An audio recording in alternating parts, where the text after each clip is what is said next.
Quiero dar inicio al tercer panel sobre justamente los desafíos de la educación intercultural. Por lo tanto, esta presentación que acabamos de escuchar va a ser de muchísima utilidad para dar la bienvenida en este panel, en el que participarán Carolina Albornoz, Nigel Crowhall, espero pronunciarlo bien, Marcelo Urresti, y que moderará Agustina Lobianco.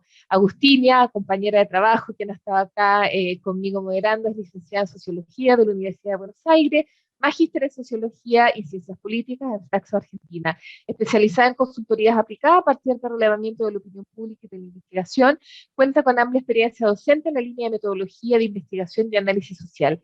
Se ha desempeñado en el espacio público y privado, tanto nacional como internacional, diseñando y gestionando proyectos sociales inclusivos y sustentables. Hoy en día, Agustina es directora de desarrollo de Filantropía Corte Solari y es quien moderará este panel. Muchísimas gracias y bienvenida, Agustina. Muchas gracias, Patricia, por la introducción. Acuerdo, ha sido maravillosa la introducción de Gunther Dietz y los panelistas que nos van a acompañar el día de hoy, muy queridos, les tengo mucho cariño a los tres. Marcelo fue profesor mío en la facultad, no vamos a decir cuándo.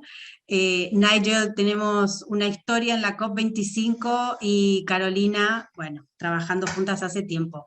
Tengo muchísimas expectativas con este panel. Quisiera presentar uno a uno a los speakers que nos van a acompañar. Carolina es directora ejecutiva de Fundación Caserta, ella es educadora y mentora intercultural, es coach estratégica e ingeniera en recursos humanos, facilitadora en alto desempeño de aprendizaje con Equinos e Gala. En los últimos 20 años ha dirigido y apoyado la gestión de distintos proyectos educativos en el altiplano chileno y boliviano, en zonas rurales y urbanas, promoviendo un enfoque integral e intercultural basado en el respeto, en la confianza y el diálogo intercultural. Bienvenida, Carolina. Nigel Crowhall es el jefe de sección del programa de la UNESCO sobre sistemas de conocimiento local e indígena.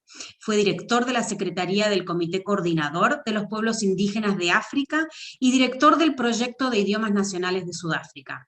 Tiene un doctorado en sociolingüística de la University of Cape Town, en Sudáfrica. Ha trabajado con pueblos indígenas en África y otras partes del mundo en temas de conocimiento indígena, patrimonio cultural inmaterial, conocimiento y acción sobre biodiversidad y cambio climático. Nigel ha trabajado en temas de educación multilingüe y política lingüística nacional. Así que bienvenido, Nigel, nos vas a dar tu mirada desde los pueblos indígenas, no solamente el patrimonio cultural, sino también cómo se vincula esto con el cambio climático. Marcelo Urresti, por su lado, estudió sociología en la UBA, realizó estudios de posgrado en el Instituto de Ciencias de la Cultura de la Universidad de Humboldt de Berlín, es profesor titular regular de Sociología de la Cultura en la UBA, profesor adjunto regular de Teoría Social Contemporánea en la UNSAM y ha sido profesor visitante de grado y posgrado en distintas universidades argentinas y de América Latina. Ha desarrollado su actividad en el terreno de la cultura, especializándose en jóvenes y culturas juveniles, consumos culturales y usos de las tecnologías digitales. Ha publicado también artículos en libros y revistas especializadas, tanto nacionales e internacionales, y varios libros como compilador y autor. En el campo profesional ha asesorado a distintas instituciones del Estado Nacional, de diversos estados provinciales, y ha participado como consultor y asesor en distintos proyectos de organismos internacionales como UNESCO, UNICEF y en numerosas actividades de la Iglesia, sindicatos y organizaciones de la sociedad civil. Entonces, Marcelo, vamos a partir con vos. Nos gustaría que nos des tu encuadre desde la sociología de la cultura, así que somos todo oídos. Bueno, muchas gracias por la invitación. Les pido disculpas por el estado de mi voz, pero tuvimos una ola de frío tremenda y me resfrié como si hubiera sido invierno. Así que está un poco averiada, les pido disculpas si se escucha no muy bien. Bueno, agradezco la invitación y la presentación que me precedió, porque la verdad planteó muy centralmente muchos de los temas que hacen a la discusión, con lo cual me voy a permitir avanzar sobre lo dicho por Gunther, que suele ser bibliografía de referencia en estos temas y suele estar en nuestros programas de enseñanza. Así que me voy a permitir avanzar sobre lo que él planteó. Yo diría que dividiría esto en tres grandes partes. De dónde venimos, dónde estamos, dónde vamos. Así queda bien clara la exposición con el poco tiempo que vengo. ¿De dónde venimos? En América Latina, de la construcción de los estados nacionales clásicos, digamos, a diferencia de lo que sucede en otros lugares,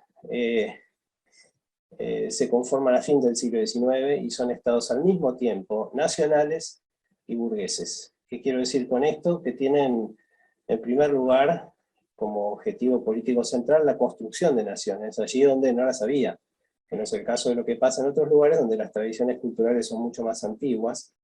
Esos estados nacionales son estados que se conforman a partir de las clases dominantes del siglo XIX, que como sabemos distan, ¿no es cierto?, de tener relación con los indígenas en América Latina. Con lo cual, los proyectos de construcción nacional también son proyectos de colonización interna de las clases dominantes por los sectores subordinados, dentro de los cuales se encuentran las comunidades indígenas y las comunidades afro.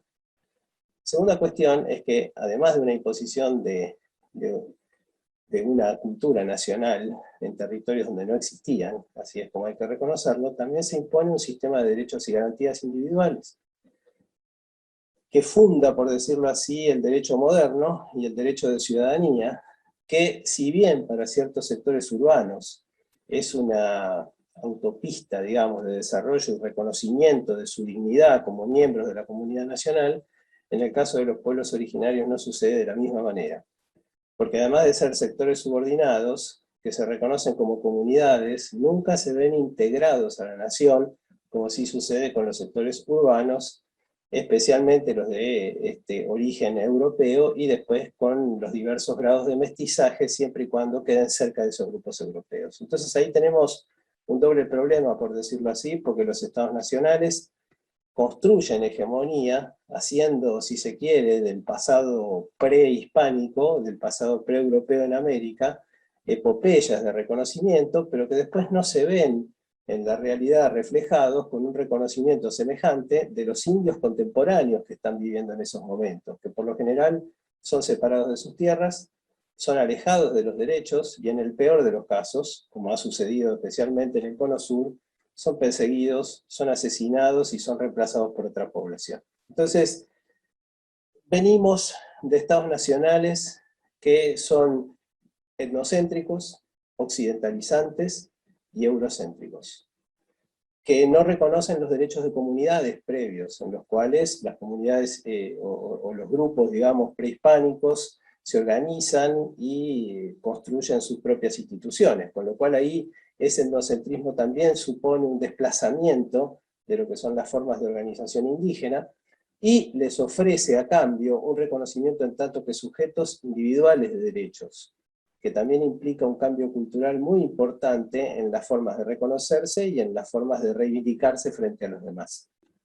Obviamente, en los estados nacionalizantes, y con esto termino esta primera parte, imponen, por decirlo así, una lengua oficial, que en general es el castellano en todos los países, salvo en el caso de Brasil, no es cierto que es el portugués, pero por lo general en América hispánica se impone el castellano como lengua oficial, que no solo va a ser la lengua administrativa del Estado, sino que va a ser la lengua de la educación.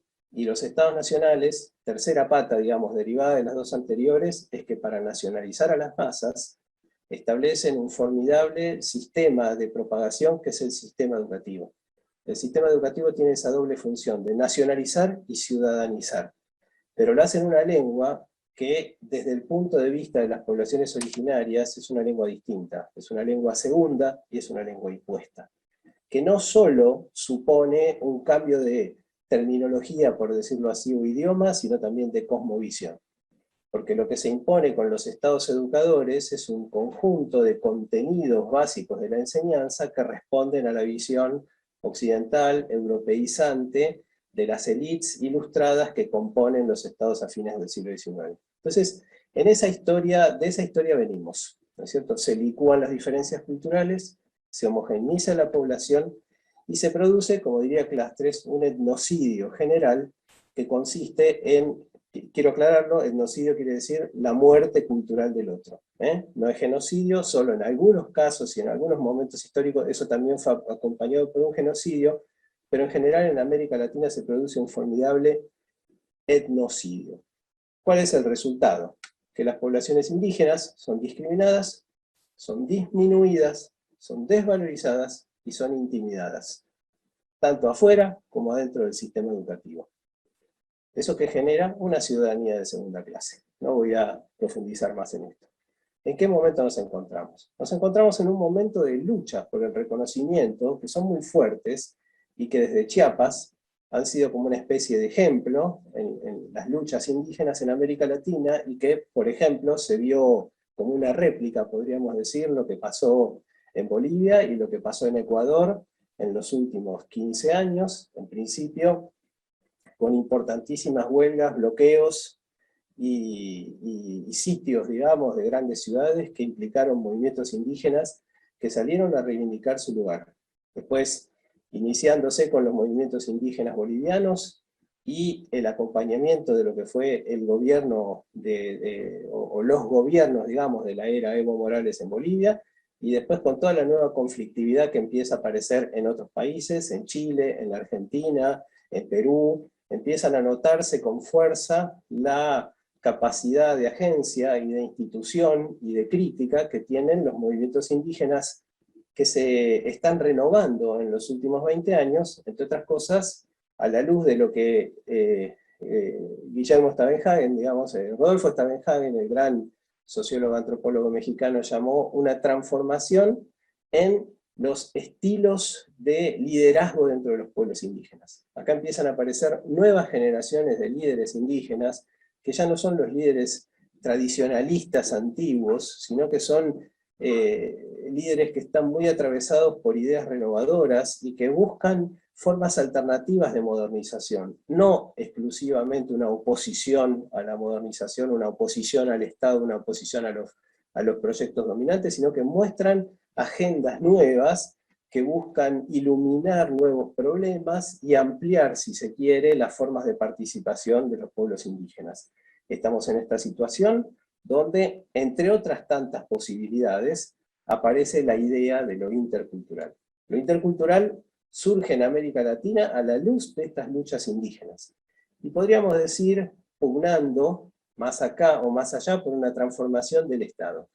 Hay muchos nuevos planteos sobre el Estado, podríamos recorrerlos en detalle, pero simplemente los voy a mencionar para todos los que, digamos, tengan curiosidad. En principio hay un planteo sobre la necesidad de convertir los estados nacionales en estados plurales, como plantea el filósofo español mexicano Luis Villoro. El antiguo planteo de Guillermo Bonfilio Ataya, el gran antropólogo mexicano, sobre producir bolsones de etnodesarrollo que acompañan formas alternativas, ¿no es cierto?, de desarrollo en las comunidades indígenas, lo cual también supondría otra forma de administración del Estado. El reconocimiento de autonomías, como está diciendo desde hace un tiempo Héctor Díaz Polanco, el gran antropólogo dominicano, que viene pugnando desde hace tiempo por esta idea de reformular los estados nacionales, y podríamos sumar como mínimo dos más, de los nuevos pactos intraestatales que está planteando Dávalos, por ejemplo en el caso de Ecuador, y el tema de la multinacionalidad directamente planteado por el ex vicepresidente, colega nuestro, García Linera. ¿No es cierto que hay suficiente discusión, digamos, política, cultural y jurídica sobre cómo transformar estructuras antiguas de los estados nacionales para convertirlos en otra cosa, de modo tal que den lugar a nuevas formas de desarrollo de comunidades, digamos, tradicionalmente sometidas. Dentro de estas aparece la interculturalidad, que recién nos acaba de expresar con muchísimo detalle Günter Dietz. Yo simplemente me metería ahora en algunos desafíos de la educación intercultural. Voy a plantearlo en forma de tesis. Creo que llego con el tiempo. ¿Tengo cuánto tiempo? ¿2, 3 minutos más? ¿Sí? Sí, adelante. 2 minutitos. Bueno, voy a tratar de ser breve. Porque esto sería el ¿a dónde vamos? O sea, ¿de dónde venimos? ¿Dónde estamos? ¿A dónde vamos? Yo diría que la interculturalidad, en su aspecto más desafiante, se presenta más que como un proyecto descriptivo de la pluralidad, como un proyecto científico, digámosle así, se plantea como un proyecto práctico. La interculturalidad tiene un fin productivo dentro de las sociedades contemporáneas, y especialmente las latinoamericanas, con un fin político de transformación. Si lo vemos desde ese lado, es un proyecto de transformación. No se trata exclusivamente, como decía, de un dato, sino de una construcción que los actores comprometidos con la otredad nos llaman a hacer. Hay una serie de cosas con las cuales la interculturalidad quedaría trunca. Si no se reconoce a ese otro como un sujeto pleno de derechos, pensémoslo como una comunidad plena de derechos, con sus propias formas de vida, con sus propios modos de conocimiento, con su propia lengua para expresarse, dicho más ampliamente, con su propia cosmovisión y modo de estar en el cosmos, si no se reconoce eso de partida, entonces muy difícil se va a poder pensar en términos interculturales, porque la interculturalidad parte justamente del reconocimiento de ese otro como un sujeto pleno de derechos, entre los cuales, por ejemplo, no se pueden separar las cuestiones materiales. O sea, sin tierra nosotros sabemos que una comunidad no se desarrolla. Y cuando hablamos de campesinos en América Latina, si estamos pensando, por ejemplo, o sin territorio, ¿no es cierto?, en poblaciones que reclaman sus derechos ancestrales sin reconocerles el acceso a la tierra, y es muy difícil que hablemos de interculturalidad. Pero una vez que eso esté reconocido como un derecho posible, y hay muchas constituciones nacionales y plurinacionales que hoy en día lo reconocen, el caso México, el caso Bolivia, el caso Argentina, en camino, Ecuador y Chile, en camino, no sabemos qué puede pasar, bueno, ese sería el primer paso para un reconocimiento que conduce a la interculturalidad. Entonces, ahí la educación es una de las patas. La educación intercultural sería una de las herramientas que permitirían realizar ese estado intercultural. Y en este sentido acá vienen las tesis. Primer reconocimiento, la bilingüalidad o multilingüalidad. Segundo reconocimiento, la biculturalidad o multiculturalidad. Bilingüalidad sin biculturalidad, permítanme que use bi, así no me trabo tanto con la lengua. La biculturalidad lo que llevaría es a transformar los contenidos básicos de la enseñanza. Porque tener un idioma a otro para traducir los contenidos básicos de la enseñanza del sistema oficial no sería interculturalidad. Por eso el reconocimiento llevaría, en primer lugar, a considerar la cosmovisión de los pueblos originarios. Porque una de las reivindicaciones de las nuevas dirigencias es que los pueblos originarios quieren vivir bajo sus propias cosmovisiones, no bajo cosmovisiones colonializantes. En todo caso, que pueda haber un diálogo entre unas y otras, pero donde ellos tengan la propia como reconocida oficialmente dentro de su propio sistema educativo, lo cual supone sus propios conocimientos, su propia forma de relacionarse con la naturaleza, sus propias cronologías y reconstrucción de la memoria histórica, el reconocimiento de sus propias fechas significativas, sus propios héroes y sus propios dioses. Es decir, a eso nos referimos cuando hablamos de cosmovisión, y dentro de ella es que se tienen que articular esos contenidos básicos de la enseñanza. Luego, tener en cuenta la voz de las propias comunidades y sus tradiciones. En este sentido, no se trata solo de contenidos básicos, se trata de contenidos vivos de la enseñanza, detrás de las cuales hay comunidades y de actores que necesitan un empoderamiento y un reconocimiento como para poder llevar adelante esos contenidos básicos de la enseñanza. Cuarta cuestión a tener en cuenta, hay que redefinir instituciones, porque hay que ver si este tipo de contenidos entran dentro de las instituciones que nosotros reconocemos como escolares desde una ideología oficial que compartimos y una tradición ya muy larga de edificios, espacios y tiempos, mobiliarios y útiles. Tal vez los contenidos de esa enseñanza supongan otro tipo de espacialidad, otro tipo de diseño físico, otros tiempos y otros ritmos, y por supuesto, otros móviles y otros útiles, porque puede ser con libros, pero también puede ser con otras cosas. No necesariamente será con pupitres, tal vez sea con otro tipo de mobiliario, y eso obviamente también nos va a servir para pensar qué hacemos con nuestros propios contenidos. Y por último, diría, el gran desafío es la formación de los docentes competentes. Porque hay que tratar de formar docentes no colonizados.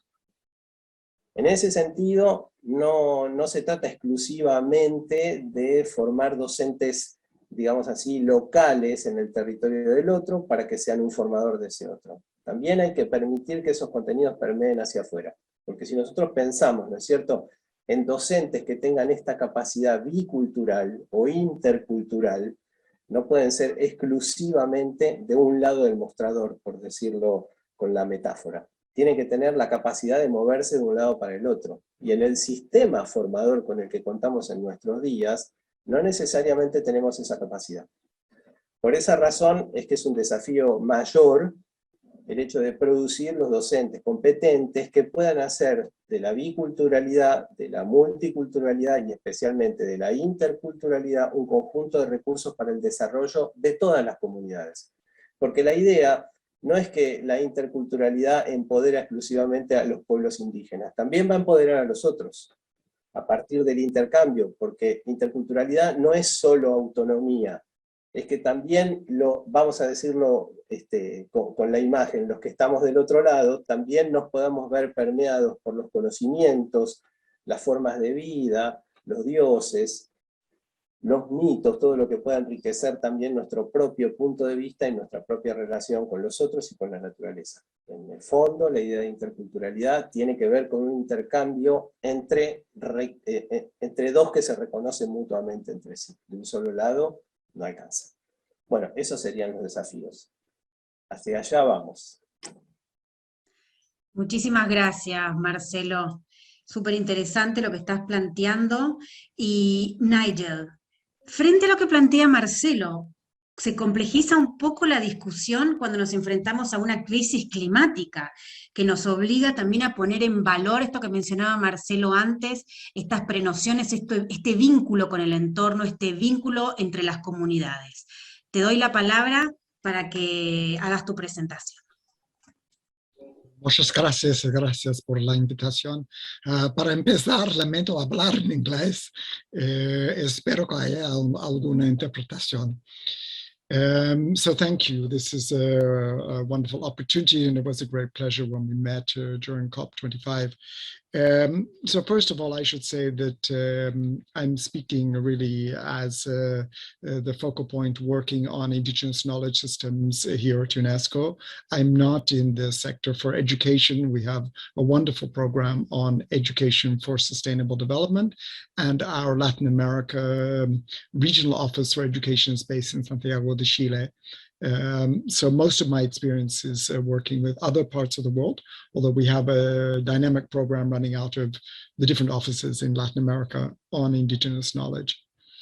So maybe to directly come back to your question, I think what we have been seeing with the speed that climate change is impacting internationally, and I think everybody is aware that the impact happens at different speeds in different parts of the world.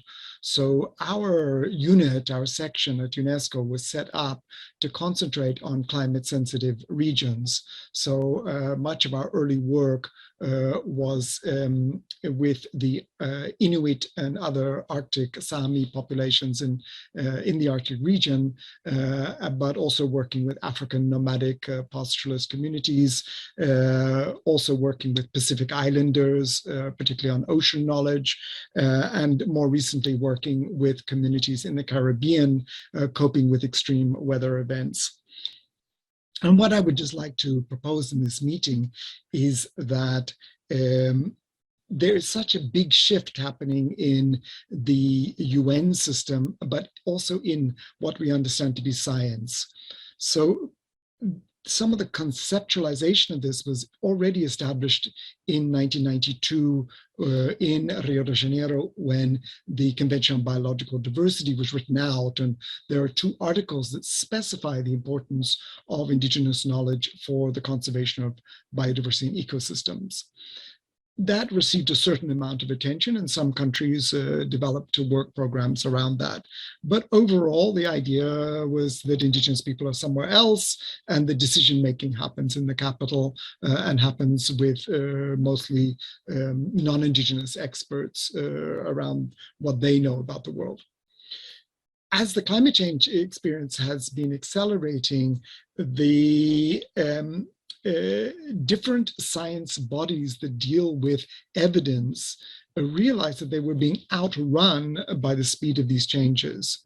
So again, the first interface actually happened around biodiversity issues before climate. So when the Intergovernmental Panel Platform for Biodiversity and Ecosystem Services was set up, partly from the intervention of Guatemala, but also from other countries, the feeling was if knowledge was going to be produced for decision-making, indigenous and local knowledge should feature within that. That has been a very productive process. So every one of the IPBES assessments, including the most recent one on global assessment, has actively involved indigenous peoples. And it's our unit that helps set that up. We help create that dialogue. At first, you can easily imagine that there's this misunderstanding about what is science, what is indigenous knowledge. But the more these knowledge actors, spend time with each other, the more rapidly they began to find that there were interfaces, learning opportunities. So in particular, what LINCS has been concentrating on is helping indigenous people do their own research in their own languages, using their own knowledge systems, but also looking at the institutional basis. In what way do indigenous people know the climate? So in our first research that went on for several years in 7 different sites around Africa with different nomadic indigenous peoples, we found that there were more than 1,200 indicators that people are using for weather forecasting, climate forecasting, monitoring changes, and making decisions. So we talk a lot of the UN about adaptation, but fundamentally we don't know what is adaptation. We've never adapted at this speed, in this complexity, in so many environments simultaneously. But indigenous people have to do this every day, whether they like it or not. It's happening. So we discovered if you put the meteorologists and the indigenous people together, they can triangulate their knowledge. There's a synergy and interaction between their knowledge, which generates what we are referring to as the multiple evidence-based approach to decision-making. You can say, well, that's a nice idea. But actually what we're seeing is a very rapid uptake. So the Intergovernmental Panel on Climate Change, particularly in their cryosphere and ocean research, began to take much more seriously the observations of indigenous peoples. Now our unit has been engaged to work with countries on national ecosystem assessments. And ecosystems is a very interesting area of the interface between climate, biodiversity, natural resources, and the systems on the ground. And Colombia will be the first country to launch that, and Colombia is also the first country to engage indigenous people in knowledge production for a national framework on ecosystems. So there's a lot more to say. I thought I would just show a couple of slides that came from our dialogue in the Caribbean. And this report is available both in English and Spanish on our website. We also have all of our other documents either in English or in French from the different regions of the world. So if I don't make a big mistake here, I will try to show you a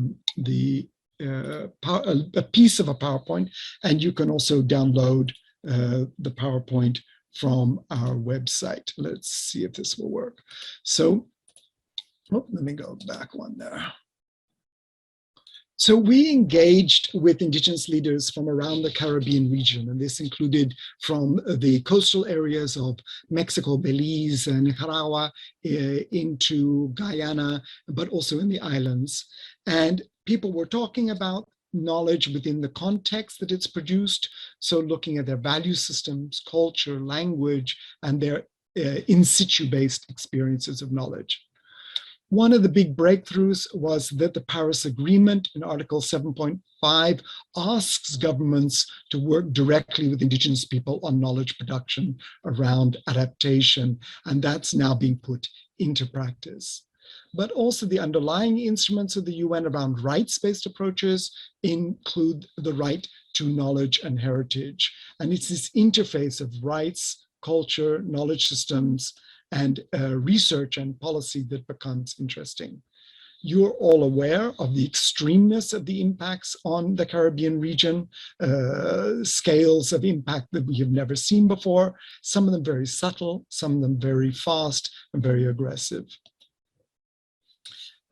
In the Guyana example with the Aquayo, again, very basic research was generating hundreds of different meteorological and hydrological indicators that indigenous people are using. It's in their own language, it's specific, and it helps us understand a great deal about that environmental context.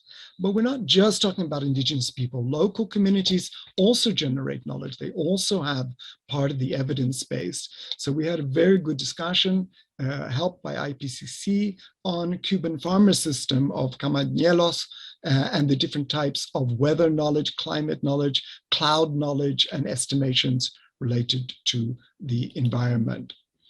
In the Belizean case, working with Maya communities, there was also a whole systematic observation of the interface of the forest as an ecosystem, the biological diversity within that, plants and animals, plus the atmospheric. And that matched very closely what we were experiencing in African drylands. So it looks that even though the systems are very different and the environments are very different, the way that humans generate, store, and reproduce knowledge has some parallels. So just to wind up, we think that there is a great deal of value. There is a lot of interest from meteorologists and climate adaptation specialists. How can these different knowledge systems speak to each other? And they not only deal with the specifics of things like the ocean status, savanna wildfires, water management, species changes, but even things like pollinators. One of the great values of indigenous knowledge is it's old. So the language will tell you things that date back 100, even 200 years ago, so you can have a diachronic analysis. And I'd like to finish by really more posing a question to your Congress and the discussions is about what is the role of formal education and what is the role of teachers who are not necessarily educated about such incredibly complex systems that require intergenerational processes. And to remind everybody that in January, it's the beginning of the International Decade on Indigenous Languages. And we're expecting to see those connections, but also the Ocean Decade and the ecosystems restoration decades are ongoing. So it's a bit of a race to tell you a very complex story, but I hope that was a reasonable introduction, and I'll hand back to you. Thank you. Muchísimas gracias, Nigel. Un gusto escucharte y efectivamente hemos notado un gran esfuerzo por desde distintos espacios, principalmente institucional, a partir de la COP26 y en relación con la COP25, un esfuerzo muy importante por unir la ciencia con el conocimiento ancestral. Bien, pasando a Carolina.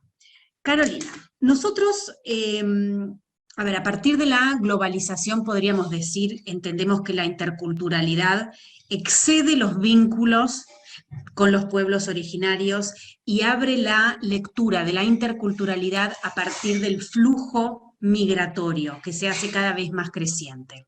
Entonces, te escuchamos cuál es tu lectura a partir de esto y, por supuesto, toda la experiencia que tenés desde las distintas fundaciones donde estuviste trabajando en relación con los pueblos originarios. Adelante. Muchas gracias, Agustina. Gracias por la oportunidad de exponer en nuestra experiencia en interculturalidad, especialmente los desafíos que tenemos en educación para Latinoamérica y el Caribe, y un honor estar acá en este panel junto a Nigel, Marcelo y Gunther Dietz.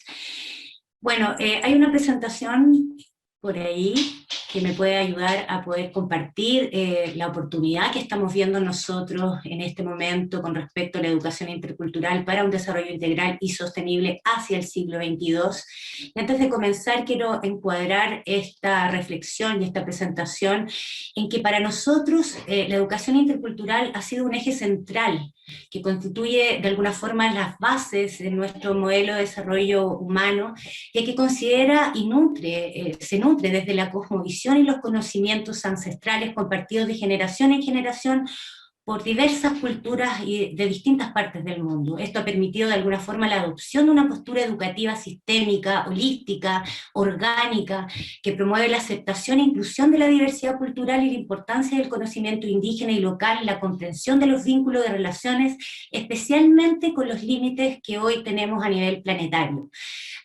Con respecto al tema de la descolonización, la reconciliación y el potencial para crear nuevas formas de aprendizaje y cooperación intercultural, especialmente cuando estamos en una crisis ambiental provocada por nosotros mismos.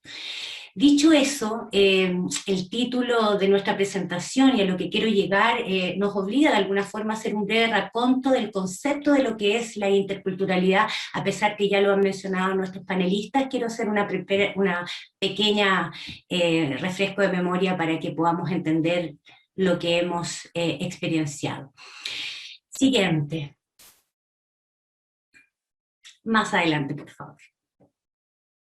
Ahí. ¿Qué es interculturalidad? Para nosotros la interculturalidad tiene que ver con un proceso dinámico, permanente, de relaciones, de comunicación y aprendizaje entre culturas en condiciones de respeto, legitimidad mutua, simetría e igualdad. Es un intercambio que se construye entre las personas, entre los conocimientos, los saberes y las prácticas culturalmente distintas, de alguna forma buscando desarrollar un nuevo sentido de convivencia de estas en su diferencia. Es un espacio de diálogo, de negociación, de traducción, donde las desigualdades sociales, económicas y políticas y las relaciones y los conflictos de poder de la sociedad no son mantenidos ocultos, sino son reconocidos y confrontados. Además, es una tarea social y política que interpela el conjunto de la sociedad, que parte de las prácticas y acciones sociales concretas y conscientes e intenta crear modos de responsabilidad y solidaridad. En conclusión, la interculturalidad viene a ser una meta por alcanzar. Siguiente. UNESCO también nos dice que la interculturalidad se refiere a la presencia e interacción equitativa de diversas culturas y a la posibilidad de generar expresiones culturales compartidas adquiridas por medio del diálogo y de una actitud de respeto mutuo. Siguiente.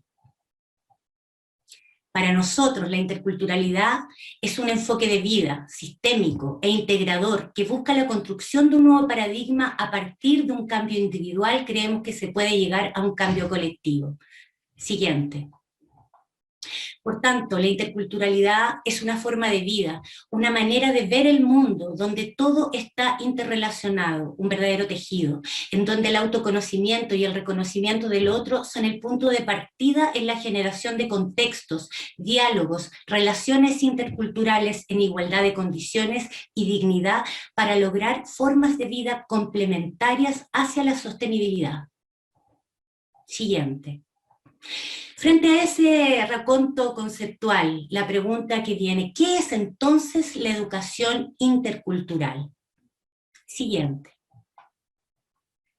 Según Besalú, la educación intercultural pretende, por encima de todo, ser una educación de calidad, para todos y todas, y en consecuencia más eficaz en el sentido de cumplir lo que prescriben las leyes y más justa en la línea de hacer frente a todas las desigualdades que impidan a una verdadera igualdad de oportunidades educativas y sociales. Siguiente.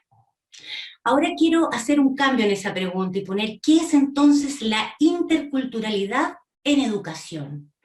Y desde ahí vemos que la interculturalidad como un concepto más amplio aborda la diversidad de interacciones entre pares, la cual se provee en un espacio que se enriquece y devela nuevos aspectos en la experiencia humana. Siguiente. La interculturalidad, por tanto, como un concepto amplio y transversal, es fundamental. A pesar de que ésta debiese expresarse en todas las instituciones de la sociedad, creemos que es en la educación donde es uno de los lugares más importantes para su promoción y desarrollo. Porque es ahí donde de alguna forma se generan las interacciones educativas y la construcción y consolidación del cambio en la identidad cultural. Siguiente. Para eso, nosotros, hay que avanzar una slide, por favor. Ahí.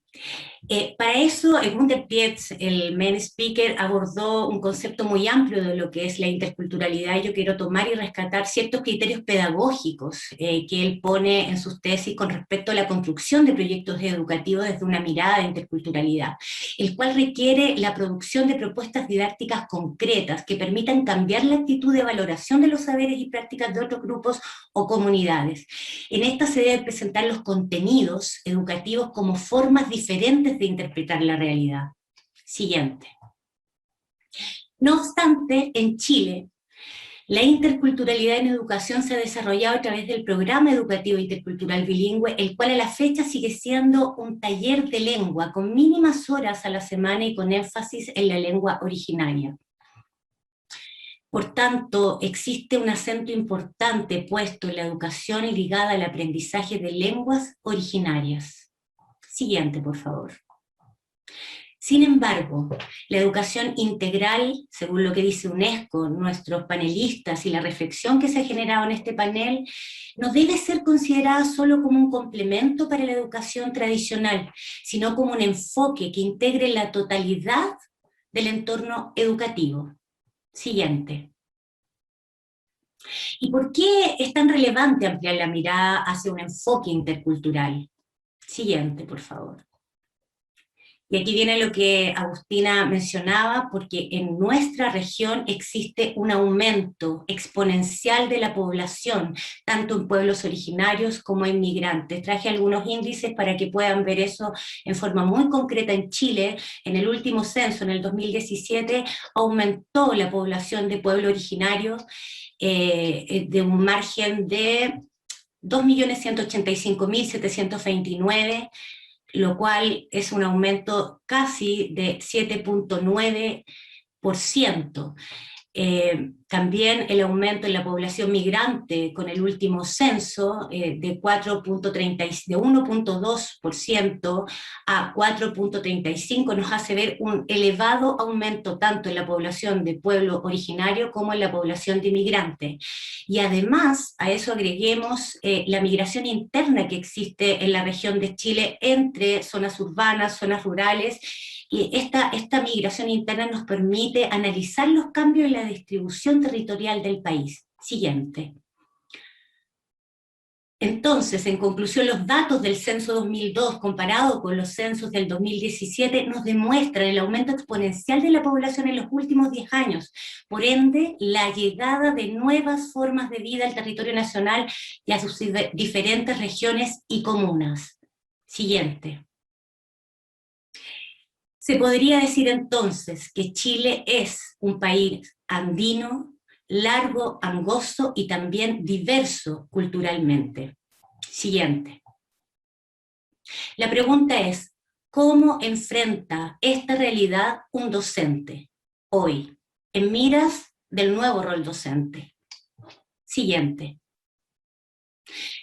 Y para aportar a esta reflexión con nuestros propios aprendizajes, queremos compartir en lo que queda de presentación nuestra propia experiencia desde lo que es el enfoque intercultural. Siguiente. Un enfoque intercultural que nace el año 2013 a partir del concepto de territorio y del rescate de tradiciones nativas en San Pedro de Atacama, un enfoque que desde el desarrollo humano y hacia el desarrollo sostenible, enmarcándose en lo que son los objetivos de desarrollo sostenible, busca aportar a esta tremenda reflexión que estamos teniendo en este panel y en muchos lugares de nuestro territorio. El enfoque intercultural se levantó desde la noción de sistema, donde la experiencia y la relación con el territorio local fue generada desde la identidad local, donde el intercambio con otras culturas originarias en nuestro propio territorio permitió conocer todo lo que nuestros panelistas nos han compartido a lo largo de este panel. En este contexto de pertinencia cultural en contacto con el territorio y su cosmogonía, buscamos de alguna forma amplificar los aprendizajes significativos hacia un desarrollo integral y sostenible como legado para su humanidad, para la humanidad. Esto no hubiera sido posible sin el aporte de cultores, profesores, comunidades, familias, y especialmente de la fundadora de este proyecto, Francisca Cortés Solari, quien en su visión conservacionista ha estado promulgando siempre la importancia de los pueblos originarios para el desarrollo sostenible y para la urgencia planetaria. Lo que ustedes ven acá es una chacana, que es un símbolo milenario recurrente en las culturas de los Andes, la cual simboliza un puente o una escalera y señala la unión entre lo bajo y lo alto, donde el hombre tiene la oportunidad de conectarse con una energía superior en una forma geométrica que a su vez ordena los ciclos astronómicos, cosmogónicos para el orden y el desarrollo sostenible de sus propias comunidades. Siguiente. Para esto, el diálogo intercultural fue clave. La generación de confianza entre personas involucradas fue clave para lograr este piloto denominado Tatamalcu, que en lengua kunza significa el abuelo protector de la montaña.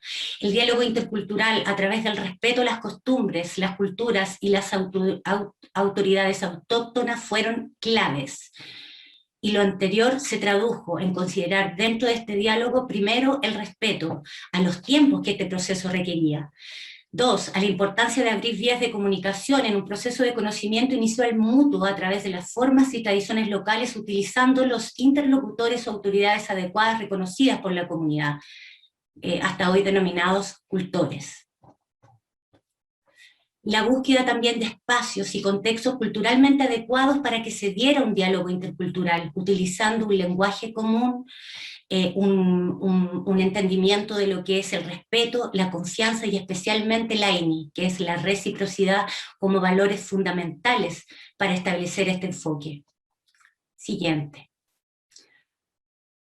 Todo lo antes dicho, enmarcado en la gestión del desarrollo sostenible, se impulsó a través de 4 líneas de acción: patrimonio natural, patrimonio cultural, diálogo intercultural y educación intercultural, donde hoy presentaremos un breve video de nuestra experiencia para compartir con ustedes, y posterior al video podemos compartir los 5 aprendizajes que nos ha dejado esta experiencia de 7 años en el norte andino chileno. Siguiente.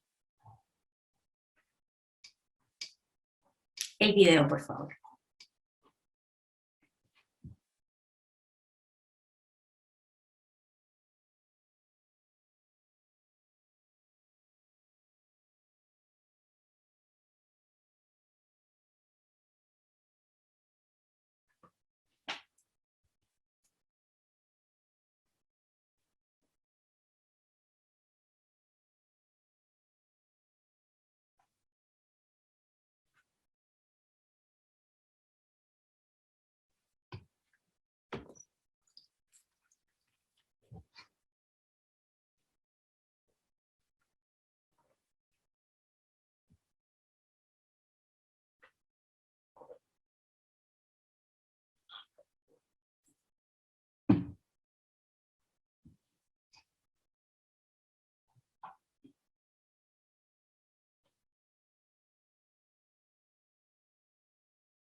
Bueno, después de ver este pequeño video, que lamentablemente no se escuchó con audio, pero está en nuestro canal de YouTube, les quiero compartir algunos de los aprendizajes que nos dejó este pilotaje en el norte de Chile.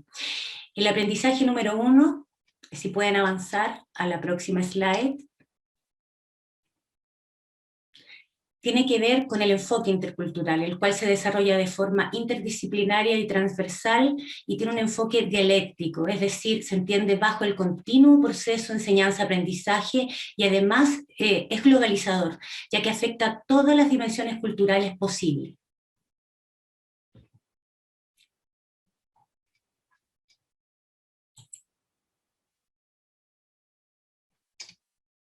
¿Se escucha? Yo no los escucho. Ahí sí, ahí los escucho. Aprendizaje número 2, si pueden avanzar a la próxima slide.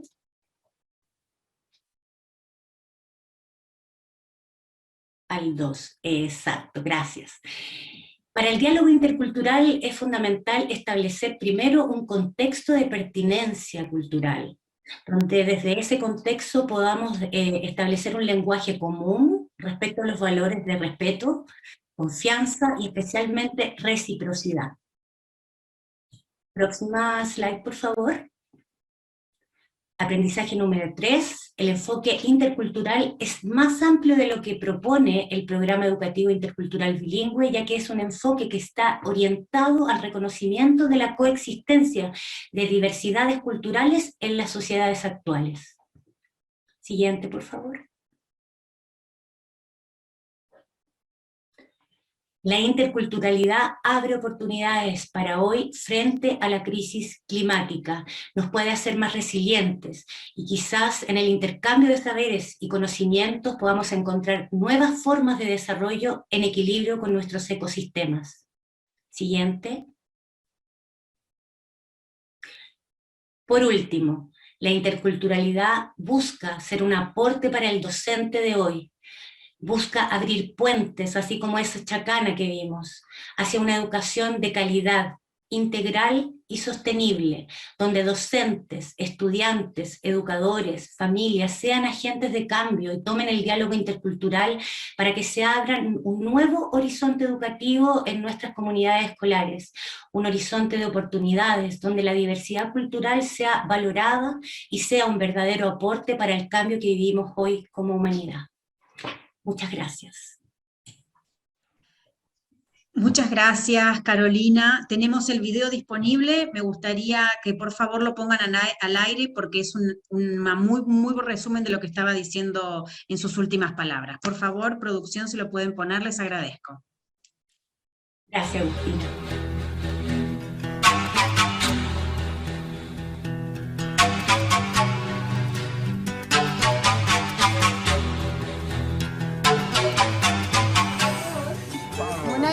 Amor, sean buena hora, sean buena hora. Bueno, agradecer a todos los que hoy están acá, que son los que tienen que estar. Agradecer también este tremendo propósito que hoy día nos reúne.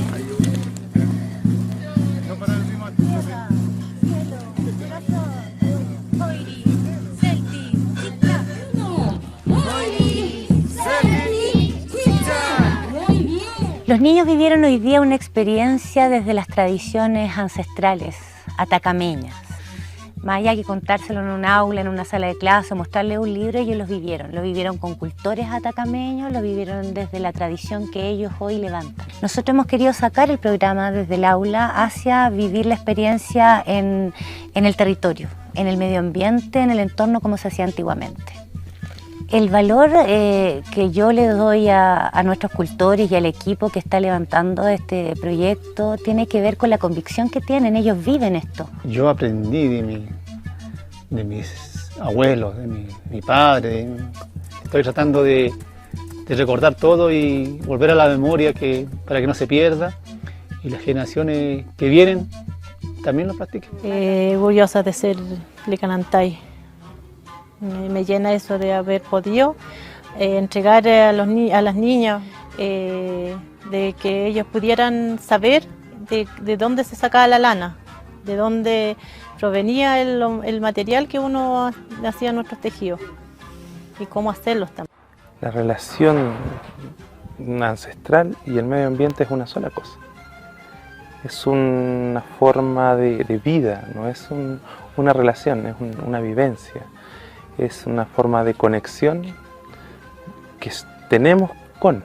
El aporte principal es educar. Que los niños igual se aprendan a escuchar, a ver cómo el pueblo en realidad, para qué sirven las plantas, para que cuidar el medio ambiente y todas esas cosas. Ojalá que todo esto, lo que nos mostraron, no se pierda nunca. Esta actividad está pensada para los niños de San Pedro de Atacama, de Chile y también del mundo, porque creemos fervientemente que las tradiciones ancestrales y las culturas indígenas tienen mucho que aportarnos al presente para poder proyectar nuestro futuro. Yo creo que desde los valores podemos hacer un cambio bien importante en nuestro modo de vivir y en nuestro modo de interactuar con nuestro entorno. Entonces, estos programas de alguna manera llevan a comprender nuestra raíz, al asumir nuestra raíz con todo el respeto que se merece para desde ahí hacer las conversaciones hacia la proyección del futuro de nuestro país. Yo creo que eso es sumamente importante. La identidad chilena debe considerar hoy a los pueblos originarios como se merece.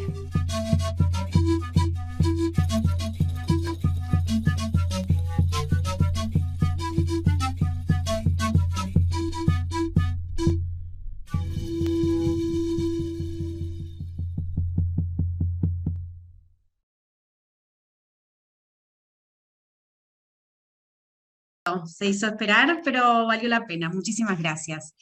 Entonces, agradeciendo por supuesto las intervenciones y las presentaciones y estas reflexiones tan interesantes que los tres han hecho. Tengo un hilo conductor que viene desde el primer panel de la mañana, que es el panel acerca de educación integral, donde se ha destacado la necesidad de valorar la diversidad. Nos encontramos en un panel donde la diversidad es lo que nos llama, ya sea de distintos pueblos migrantes, distintas comunidades, pueblos ancestrales, etc. Ahora, tengo una pregunta para los tres que me gustaría que cada uno aborde desde su mirada en relación con esto, que es ¿cómo integramos la interculturalidad en la sala de clase? Considerando la formación docente, considerando la complejidad de una escuela con pocos cupos, mucha diversidad, etc. Abro la pregunta a quien la quiera tomar primero.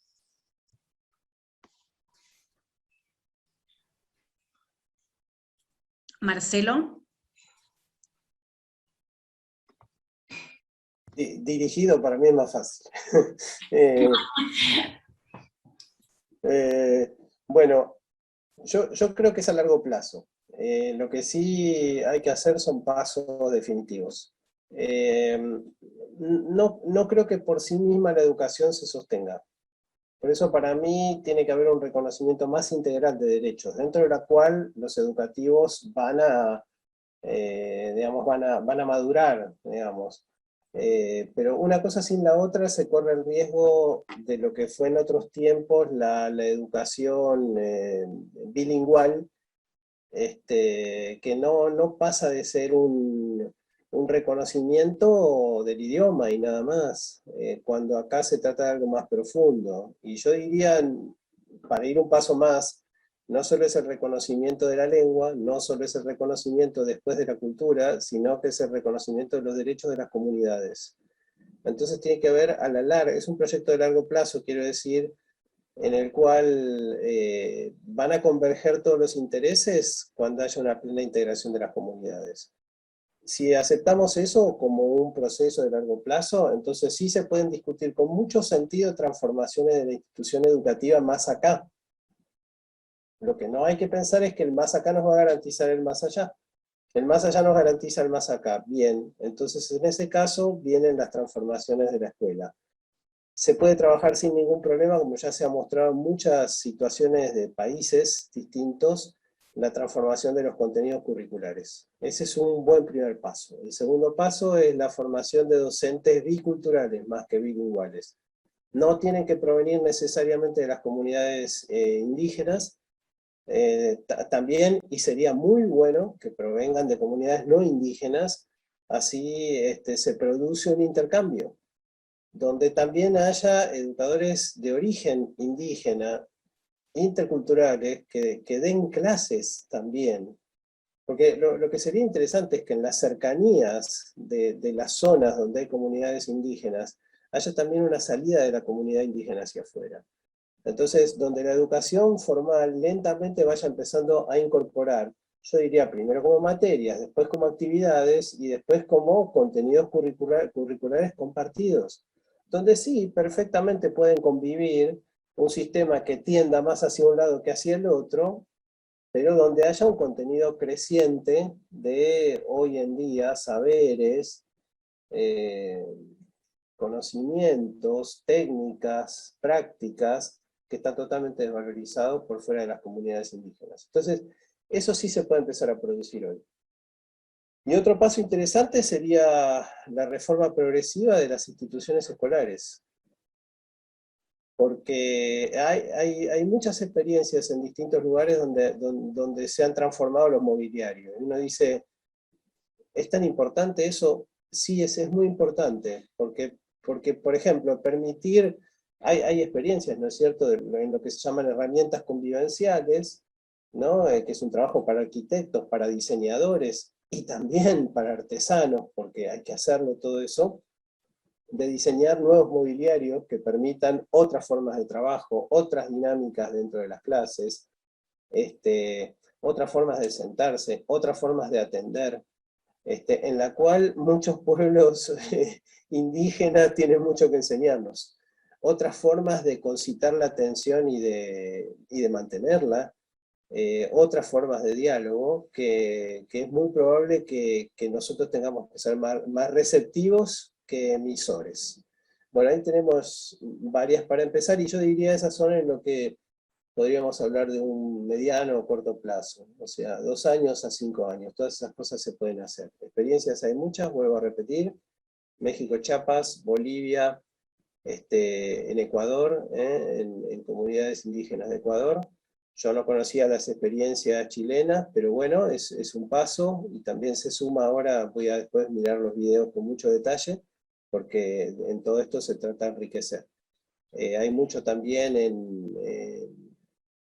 yo diría en sociedades biculturales, como es el caso de Paraguay, hay muchas experiencias previas, y también en el norte argentino, por ejemplo, con diversas comunidades indígenas. Bueno, de todas ellas hay que aprender y movilizarlas.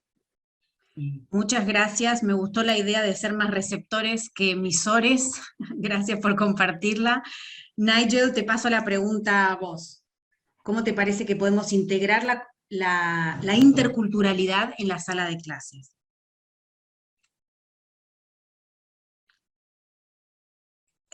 You're muted. Sí, bueno, you would think I had learned that by now. I think the first thing is to say that Indigenous knowledge is not produced in classrooms. It's not transmitted in classrooms. That's not the place for learning. If you're going to talk about learning about climate, environment, it happens in the bush, it happens in a canoe, it happens in grasslands, it happens in rivers, it does not happen in classrooms. So there has to be a connection between the inner place of the classroom and the real world that people produce knowledge in. I also think from many dialogues with Indigenous people, there is the issue of the role of parents. If the parents are treated like children when they come to the school, these are adults, these are elders, sometimes they're chiefs, but because they are not fluent in the national language, then they're treated as if they're some kind of intellectual inferior. And this is highly problematic. And teachers sometimes ask the children to behave like parents in relation to their children, which is highly problematic in terms of the intergenerational process. I think there's a big challenge for the school teachers. Where I have worked, the school teachers have a very basic education. They're working with elders who have the equivalent of 2, 3, or 4 PhDs, highly sophisticated knowledge, and yet the school teacher may have barely finished high school science. So you cannot expect a school teacher to have the intellectual or pedagogic framework to be able to teach highly sophisticated information around climate changes, 100-year patterns on droughts or floods. This is unrealistic. The teacher needs to be the facilitator. And in India, we've seen some very good work on interculturality in the classroom, where the teacher is working with 12, 20 languages as a facilitator. So there's an intercultural process between the children and an intergenerational process that takes place. But fundamentally, the teacher is the facilitator of the process, not the holder of expertise or knowledge. And that's not an easy dynamic with power. The last two comments is, one is the schools really need to adjust to the seasonal calendar of Indigenous peoples. The idea that we're following some kind of European calendar when we're in a completely other part of the world is pulling the children out of the social learning process and economy. And there is a nervousness in a highly centralized system to allow that diversity. And obviously the issues about Indigenous languages. There are 6,500 languages on Earth. Very, very, very few of those are in schools. And so there is the opportunity to support Indigenous people to do their own research, to come up with their own conceptual frameworks, which they are quite capable of doing. And then in that process of empowering the knowledge of Indigenous people, it transforms the role of the school. And I think within that nexus, there are opportunities. And I think the colleagues are talking about very specific cases. Thank you. Over to you, Agustina. Gracias, Nigel. Qué interesante tu comentario en relación con el calendario, con la consideración del calendario, porque efectivamente plasma la cosmovisión dominante, temporal dominante, sin considerar a este otro que nosotros tenemos que traer dentro del todo, dentro de lo que somos. Bien, Carolina, te paso la pregunta a vos. Sí, tomando lo que dice Nigel con respecto al orden del tiempo y la cosmogonía de los pueblos originarios en función de ese orden, creo fundamental abordar la pregunta que tú haces desde lo que es la formación docente. Los docentes son clave en este cambio de estructura de pensamiento, estructura mental. El docente hoy en día tiene un rol distinto al que tenía años atrás. Hoy está siendo un facilitador en la generación de aprendizaje y los estudiantes vienen a ser protagonistas de su propio aprendizaje. Y en ese sentido es importante incluir criterios pedagógicos donde podamos generar nuevas didácticas que nos permitan abrir reflexiones, diálogo intercultural dentro del aula, ya que el docente en Chile se enfrenta a una diversidad cultural muy, muy importante. Y para poder sacar provecho a esa diversidad debe desarrollar habilidades comunicacionales, habilidades blandas, mal llamadas blandas, pero son importantes, una escucha activa, el saber escuchar desde dónde el otro está contando su historia y poder articular una conversación y un diálogo intercultural puede permitir tomar el currículum basado en contenidos y que este contenido se convierta en una verdadera excusa para una interpretación diversa en el aula frente a un mismo contenido. O sea, el docente para nosotros viene a ser el actor clave en esta nueva educación hacia el siglo XXII y es él donde nosotros deberíamos desarrollar en su propia formación habilidades para abordar la interculturalidad y poder nutrir los aprendizajes. Hoy más que nunca se requiere docentes preparados para este acompañamiento, esta facilitación y expertos, ojalá en preguntas que abran la discusión y no tener miedo a generar esa discusión. Bueno, muchísimas gracias. Muy interesante las exposiciones, les agradezco muchísimo. Quiero dejarlos y cerrar este panel con un video de relatos ancestrales. Es un trabajo de investigación antropológica que se llevó adelante desde Fundación Caserta durante más de 3 años, que pone en valor determinadas formas de cultivo y determinados valores y conocimientos ancestrales plasmados en distintas técnicas como son la alfarería, la agricultura, etc. Cerramos entonces este brillante panel con ese video, agradeciéndoles muchísimo su participación y invitándolos a continuar mirando la conferencia a través de la página www.coedu22.org.